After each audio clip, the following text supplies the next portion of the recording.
basically, I think started building my first guitars when I needed something to do, like for my spare time. I mean, I always played guitar as a kid, and what I would do is I would just change them.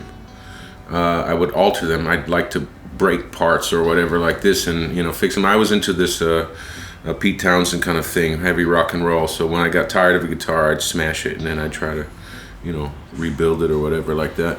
Well, one day I got the bright idea to like build a whole guitar pretty much by myself, and I was a kid living in New York City, and I decided to go find some wood shop. That's where my interest started, but I realized that there's a lot more to building a playable guitar.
After doing all these refins, after a couple of years, I started building some Telecaster style guitars, and because I couldn't afford a 50s Tele, which is what I really wanted.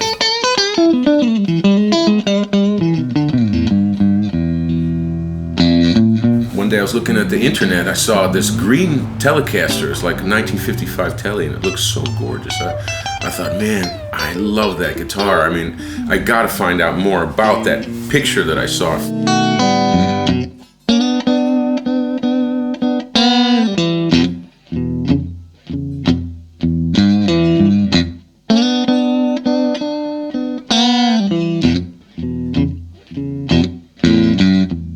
The first actual Rebelrelic guitar that I ever built, I thought of the name Rebelrelic. Told my webmaster, she thought it was a badass name, didn't like it at all. But this guy ordered this one Rebelrelic and never picked it up because apparently it died.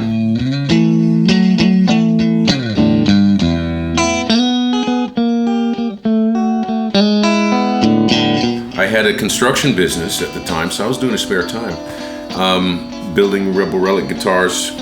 I got the decals, and I was selling them on eBay, and everything was going, pretty hunky-dory. It was a part-time thing. And at a certain point, I thought, well, let me just make a date, where I'll stop construction work as a builder, as a small contractor, and then I would start building Rebelrelics full-time.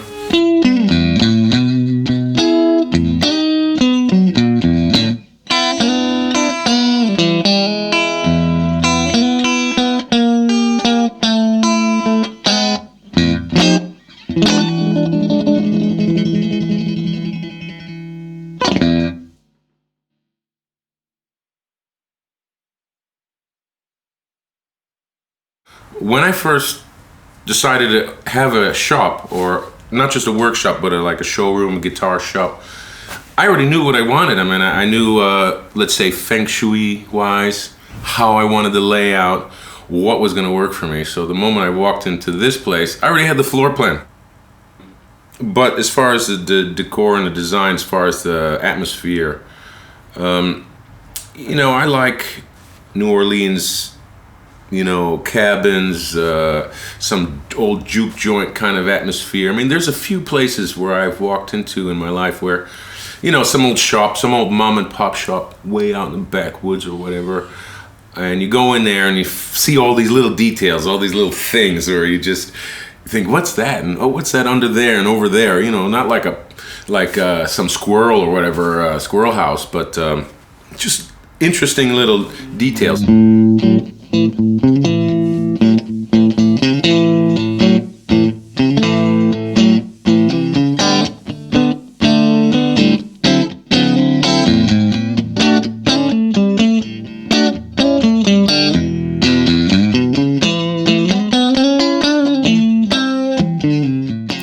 I like things to be that age well, you know, hopefully like people do, you know, just you know, wrinkles and, you know, getting older and the crotchety crankety whatever is character to me. So I like bricks and concrete and honest material and steel, you know, rust, that kind of thing.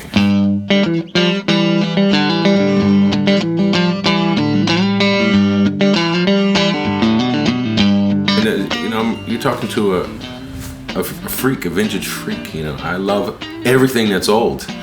That's what it comes down to, old stuff.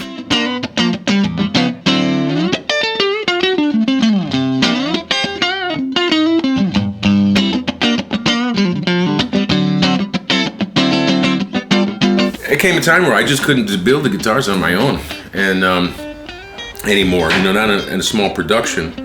So, you know, I was on a long, hard search to find somebody to help me out. I'm a Virgo. My name is Luke. I'm a Virgo. I'm the kind of person that, you know, wait for a bus. I've got my change counted out and ready, you know. So I like, you know, I know how I want things done, and I know it's difficult to work for me because I know exactly what I want, what the end result has to be. And I don't miss those days, you know, working by myself. You know, there's a few things that are important curriculums to meet, which is you gotta like vintage stuff. You gotta know how to play guitar. You have to be in love with, you know, 50s and 60s music.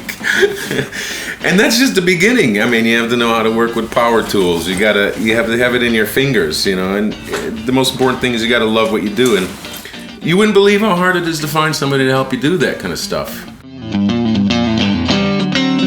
mean, and not be afraid to get your hands dirty.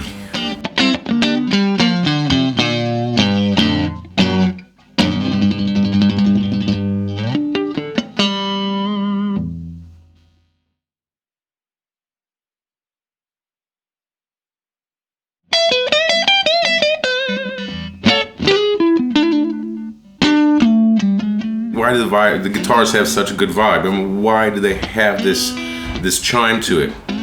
And I say, well, the only ingredient that I can think of is just love. That's a special ingredient that I put into the guitar, and it gives back because you know, that's the only thing I can think of. I really believe that, you know, if you pick up something, anything, you know, where somebody built it and they have a positive energy about it or love in it, I think anybody, you know, even the most, you know, insensitive person should be able to pick that up on some level.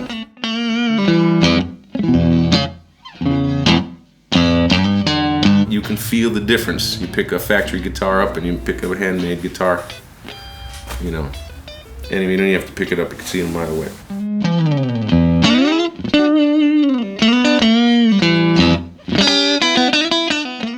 Well, one, vitality, 2, tone, and vitality, tone, vitality. That should cover it.